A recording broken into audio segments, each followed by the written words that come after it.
ඉංග්‍රීසියෙන් කතා කරද්දී බහුලම පාවිච්චි වෙන වාක්‍ය සහ වාක්‍ය ඛණ්ඩ කිහිපයක් මම මේ වීඩියෝ එකෙන් ඔයාලට අරන් ආවා. ඉතින් මේ වාක්‍ය සහ වාක්‍ය ඛණ්ඩ හොඳින් පුහුණු වෙලා ඉංග්‍රීසි කතා කරද්දී පාවිච්චි කරන්න. Am I pronouncing it correctly? මම ඒක නිවැරදිව උච්චාරණය කරනවද? What else? වෙන මොනවද? Are you going to bank? or බැංකුවට යමින් ඉන්නේ? Are you afraid? ඔයා බයයිද? Are you cooking? ඔයා උයමින් ඉන්නේ? Are you going to help her? ඔයා ඇයට උදව් කරන්නද යන්නේ? Are you here alone? ඔයා මෙහි තනියමද? Are you okay? ඔයා හොඳින්ද?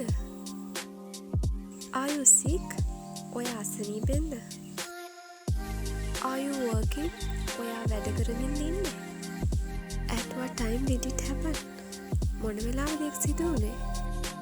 Be careful. පරිස්සම් වෙන්න. Be quiet. නිශ්ශබ්ද වෙන්න. Can I help you? මට පුළුවන් ද උදව් කරන්න? Can I use your phone? මට ඔයාගේ දුරකථනය පාවිච්චි කරන්න පුළුවන්ද?